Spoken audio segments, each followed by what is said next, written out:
This podcast is certified fresh. Freshmediaworks.com. Welcome to the Montgomery ISD Athletics Show, where each week we share conversations about everything that makes MISD athletics so great. Montgomery ISD, in partnership with families and community, will graduate all students with the knowledge, skills, and leadership necessary to thrive as productive and responsible citizens. Athletics play a vital role in student success, promoting physical and mental well-being while developing essential life skills like teamwork, leadership, and resilience that benefit students far beyond high school. The Montgomery ISD Coaches Show is fueled by EAG Automotive, East Texas's MVP since 1977. With 8 locations and a winning lineup of new and pre-owned rides, they bring the heat with hometown hustle and high-performance service. EAG Automotive, where East Texas drives to win. With 60,000 fiber route miles across 20 states, we deliver reliable solutions. We prioritize customer service to build better relationships and a better Texas. Consolidated Communications. Let's build a better network.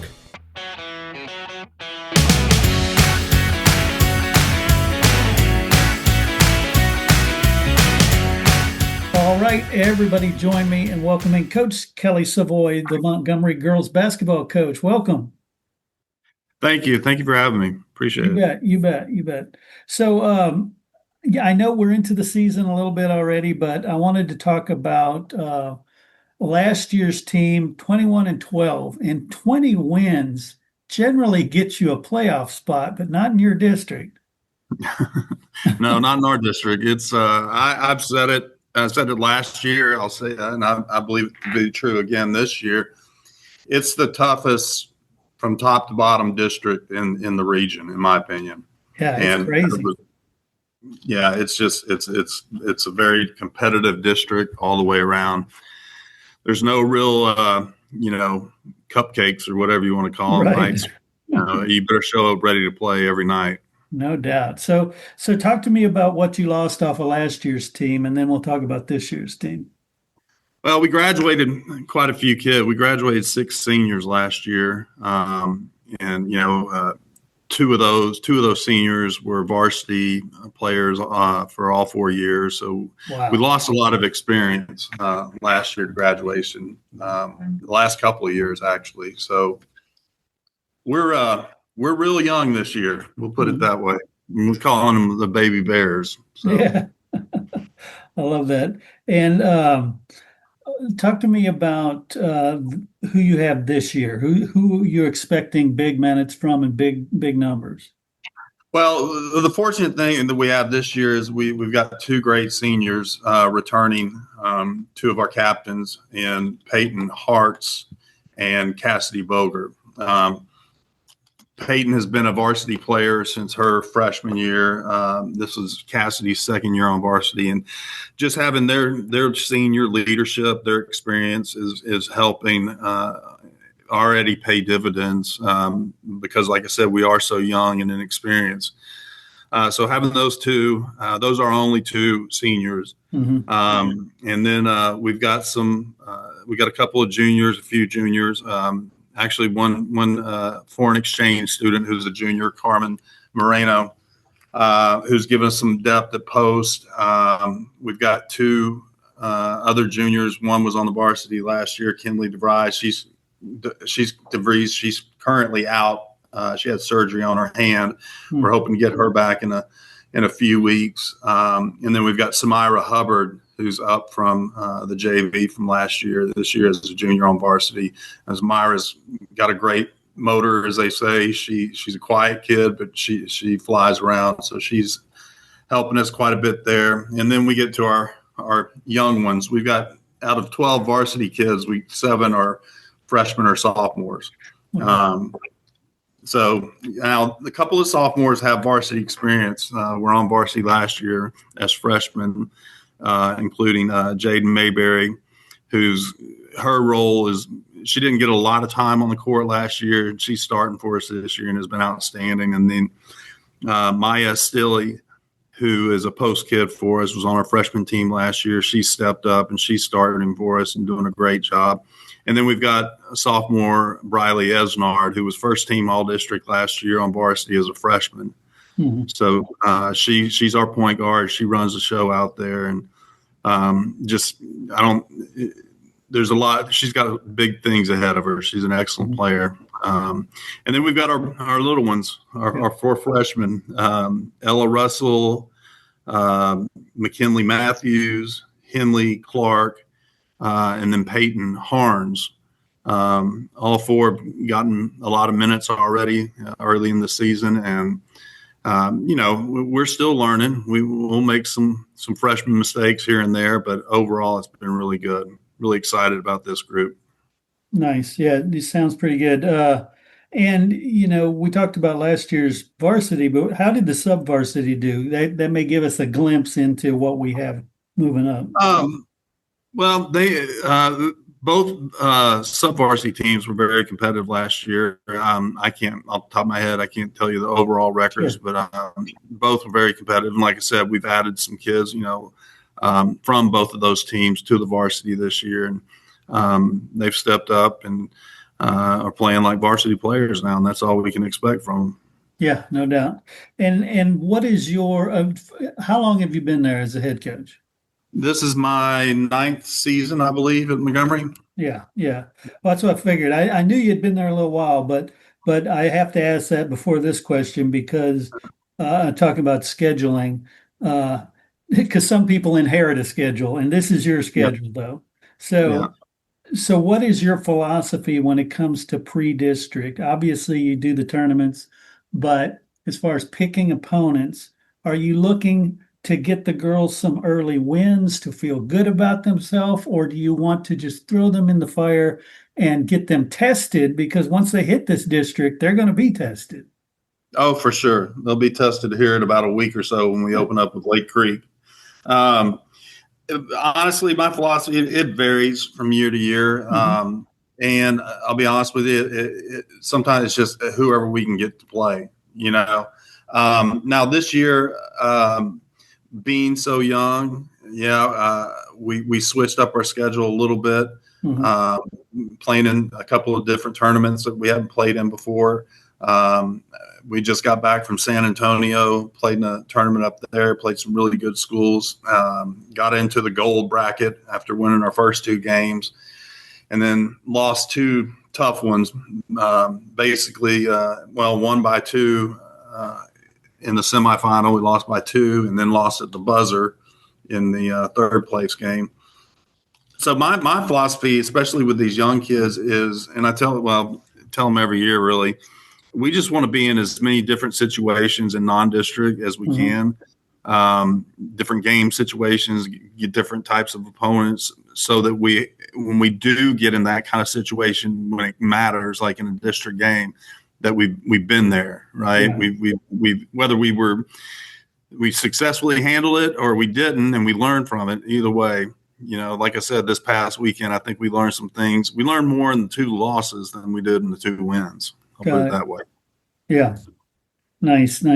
And overall, you're doing well. I see 6-3 is what I see on the schedule. Yes, sir. Yeah, we've gotten off to a pretty good start. Like I said, especially when I look out there and sometimes there's 3 freshmen and 2 sophomores on the floor playing against juniors and seniors. And but I love them. I love this group. I love these kids. They're so coachable. They play hard. They're just a lot of fun to work with and a lot of fun to watch. Yeah. Now in football, between like opening week and week 5 or 6, you see a lot of a certain type of penalties and certain type of, I guess, situational things fix themselves as they get more accustomed. But in basketball, what are you seeing that you're seeing? Okay, I see some development. What are the items that you're looking for? Well, the things that we do at the varsity level, as far as offense and defense, it requires some higher level, in my opinion, higher level basketball IQ. We were trying to teach the kids how to be players, not just run plays. Yeah. We spend a lot of time on reading defense. We use the term all the time. Make the defense wrong. Whatever they do, make them wrong. With our counters and whatnot. So we spend a lot of time on reading and reacting, and that's a hard thing for younger players to pick up. Yeah. It just takes a little while. It takes experience. It takes seeing it over and over and over again, and recognizing and not just recognizing it, but then reacting to it and executing it. And we're seeing that already with our kids. We're seeing a lot of our offensive, kind of the foundational stuff of our offense that takes some time to learn. We're seeing that with these kids, and it's a lot of fun to kind of see that light bulb go off. And they're like, "Oh, I get it now," And the same thing defensively. We do some things differently than a lot of people do with our man defense and our zone stuff, as far as rotations and that kind of thing. And it takes a little time for them, the younger, inexperienced players to pick up, but they're getting it. They're picking up on it quicker than I expected. I'll put it that way. Oh, nice. That's very good. Yeah. And that's something that the fan base too probably doesn't realize is happening. They think you blow the whistle, you roll out the ball, and they go run what you taught them. But but there's a lot of in-game decisions that have to be made, right? Right. With what we do offensively, there's no pattern to our base offense. Now we have, some quick hitters and sets that we run and that kind of thing to get into some different situations. But our base offense is the kids are making the decisions. Now we have rules, this happens and this should follow that or whatever. Mm-hmm. But I believe personally that it helps develop the kid as a player. They're learning how to play the game versus I make this pass, I go set this screen, pattern type offense. And so somebody sitting in the stands, sometimes it just looks like we're just running around. But I promise, there's a rhyme and reason to everything that we do. But I like it. Like I said, I think it develops players better. And also it's a little tougher to scout, I think, because anytime down the floor, it's going to look a little bit different. Yeah, definitely. And you're only 9 games in right now, so not sure how much you'll have as far as an answer to this, but who have you seen? You've got the freshmen, the sophomores. Who have you seen that have stepped up that you're going, wow, they're doing a lot better than I was expecting? Well, the first kid that pops into my head when you ask that question, Chris, is Jaden Mayberry, sophomore who was on varsity last year. Like I said, didn't get a lot of playing time, but Jaden and I spent some time talking last year. It was better for her development that she was on the varsity, in a varsity practice every day, even if she wasn't getting a ton of time in games. Now, the reason I say Jaden has popped in my head when you ask the question, there's been nobody in our program that has spent more time in the gym since last season than this kid. Nice. I mean, she puts in extra time, and that's just what she does up here. From here, she goes to a personal trainer. She has an individual coach that she works with. Of course, she plays with a very high level AAU team, and like I told you earlier in the interview here, she's starting for us now. She had, I think in that third place game up in San Antonio, had 23 points in that game. Just recently, last Monday, a week ago, Monday at Aldine Davis, she had a double-double. And to say I'm surprised, I'm not really surprised because I've seen the work that she put in last season. But to see it come to fruition and to see her have all the success she's having early on this year, again, to me, it's not a surprise, but some other people, well, I've already had one coach go, "Hey, where'd this kid come from?" Right. So she's going to surprise a lot of people. It's not surprising to me because I know how much work she's put in. Yeah, so she's the prototypical gym rat, and the results are showing. For sure, 100%. Love it, love it. So, what about team building stuff? What do you do in that respect? Well, we did a little activity. I always use the analogy that putting together a championship team is like putting together a puzzle, Mm-hmm.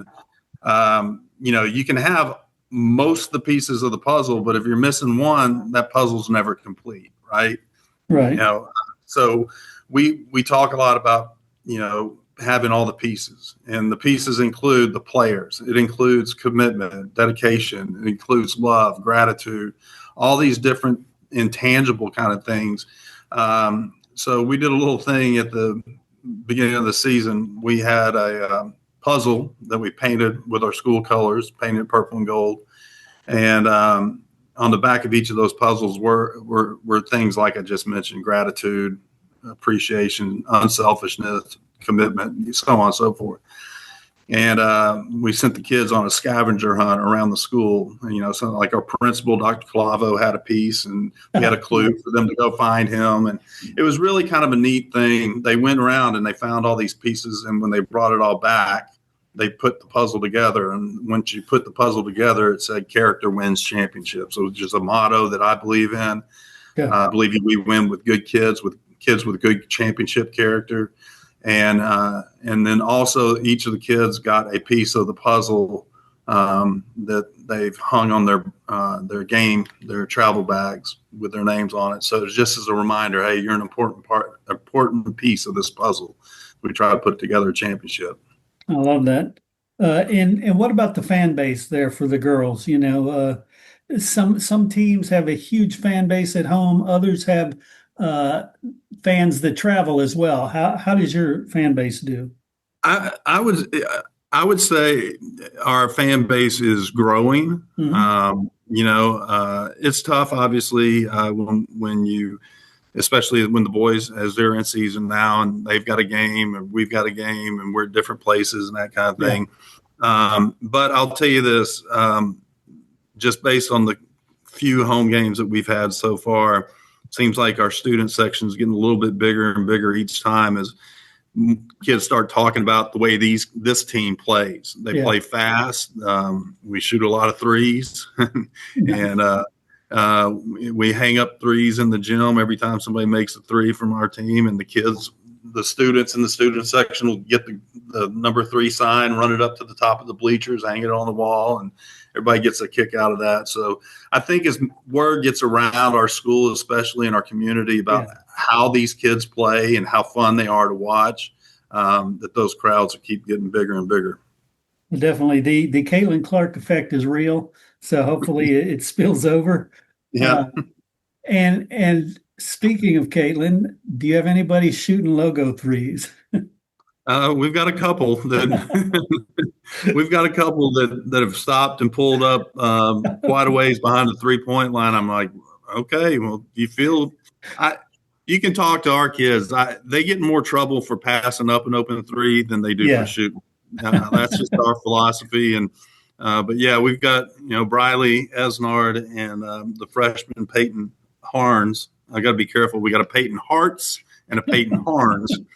But the freshman Peyton and Briley both have launched some pretty deep threes at different points this season.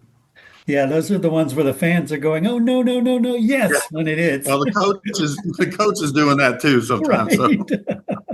I love that. I love that. Well, I'm excited about your year, and talk to me about the Gulf Coast Classic. Explain what that one is.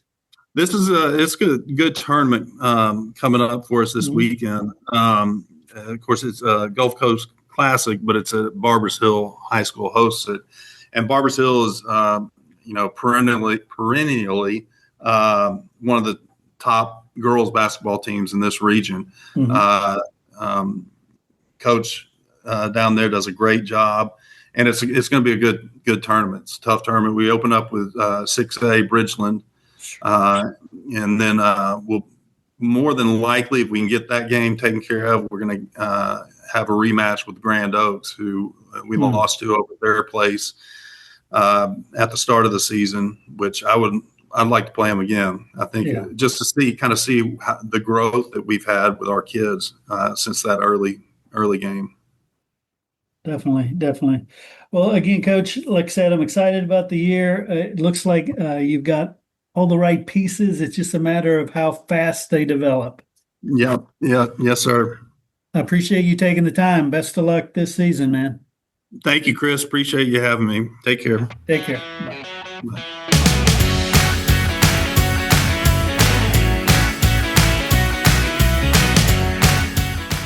At the Woodlands Behavioral Health and Wellness Center, they want kids to thrive, not just in school, but in sports and in life. Pressures like anxiety, ADHD, or even the stress of competition and injuries can hold them back. That's why their team offers specialized care, including sports psychology, to help kids manage performance pressure, bounce back from setbacks, and build confidence on and off the field. They provide complimentary consultations, so call today. Call 281-528-4226 or visit addwoodlands.com because every student deserves the chance to thrive.